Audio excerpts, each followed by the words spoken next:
તો બનાસકાંઠા જિલ્લામાં આ વર્ષે સૌથી વધુ મગફળીનું વાવેતર ડીસા તાલુકામાં થયું હતું, જેને લઈને કેન્દ્ર સરકાર દ્વારા ટેકાના ભાવે ડીસા માર્કેટયાર્ડ ખાતે ખરીદી કેન્દ્રો શરૂ કર્યા હતા, પરંતુ માર્કેટયાર્ડ ખરીદ કેન્દ્રના શેષના મુદ્દે વિવાદ સર્જાતા છેલ્લા 4 દિવસથી ડીસા માર્કેટયાર્ડમાં 9 કેન્દ્રો બંધ પડ્યા છે, જેના કારણે ખેડૂતો છેલ્લા 5 દિવસથી મગફળીના પાકને લઈને ચિંતામાં મુકાઈ ગયા છે।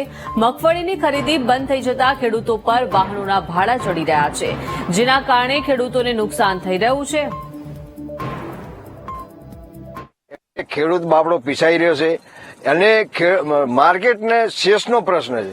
શેષમાં ખેડૂતને એમાં કોઈ શેષને લેવા દેવા ખેડૂતને નથી, પણ મારી તો સરકારને નમ્ર વિનંતી છે કે આટલા વર્ષ શેષનો પ્રશ્ન નતો તો હવે શેષનો પ્રશ્ન જાગ્યો ક્યાંથી? આખા રાજ્યમાં નથી, અમારા જિલ્લામાં બીજા કેન્દ્રો ચાલુ છે, તો ડીસા તાલુકામાં આ શેષ નામનું ભૂત ક્યાંથી આવ્યું? ટેકાના ભાવ ડીસા એપીએમસી ની અંદર ખરીદી આપેલી છે, એ ખરીદી છેલ્લા 4 દિવસથી બંધ છે। ખેડૂતો હેરાન થાય છે અને શેષનો પ્રશ્ન છે। શેષનો પ્રશ્ન છે એ ખેડૂતનો પ્રશ્ન નથી, એ એપીએમસી નો અને સરકારનો પ્રશ્ન છે। ખેડૂતો હેરાન થાય છે અને હુકમાં માલ જાય છે, ખેડૂતોનો ધક્કા ખાઈને અહીંથી ડીસાથી પાછા જાય છે, ખેડૂતો મેસેજ જોડતા છે અને પછી સરકાર છેલ્લી તારીખોની અંદર બંધ કરી દેશે, એટલે ખેડૂતોને મોટું નુકસાન જાય। આખા ગુજરાતની અંદર કે પ્રશ્ન માત્ર એક ડીસાની અંદર જ છે, એટલે ખેડૂતોના હિતની અંદર તરત ચાલુ કરવામાં આવે ખરીદી, એવી માંગણી છે આપણી। એમની મગફળી તોલેલી છે એ બધી પડી છે ને હાલ બંધ કરી દીધી છે મગફળી તોલવાની, અને આ શેષનો પ્રશ્ન છે માર્કેટનો, અને આખા ગુજરાતમાં બધી જ માર્કેટો સાથ સરકાર આલે છે।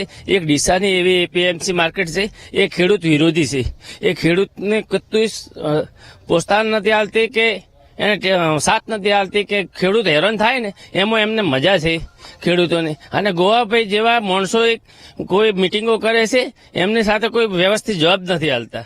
બજાર સમિતિએ પોતે કોઈ પણ જાતની ખરીદી અટકાવેલ નથી કે કોઈ ખેડૂતોની નોંધણી પણ અટકાવેલ નથી કે એમના મેસેજ પણ અટકાવેલ નથી કે એજન્સીઓને પણ એવી કોઈ સૂચના અમે આપી નથી કે તમારે કામગીરી બંધ કરવી। ફક્ત અમે તો અમારી જે પ્રીમાઇસીસનો ઉપયોગ થાય છે એની વહીવટી કામગીરી, એની એક કામગીરી બાબતે એમની સાથે ચર્ચા વિચારણા કરી હતી, એ અનુસંધાને એમને અમે વાત કરી હતી। એના સિવાયની અત્યારેથી કોઈ જાતની ચર્ચાઓ પણ કરવામાં આવેલ નથી કે આ બાબતે કોઈ બીજો કોઈ પ્રશ્ન ઉપસ્થિત અમારા લેવલથી, બજાર સમિતિના લેવલથી ઉપસ્થિત થયો નથી, એટલે સરકારશ્રીની ગાઈડલાઈન મુજબ અન્યત્ર સ્થળે આ ખરીદી શરૂ કરવા માટે અમે જિલ્લા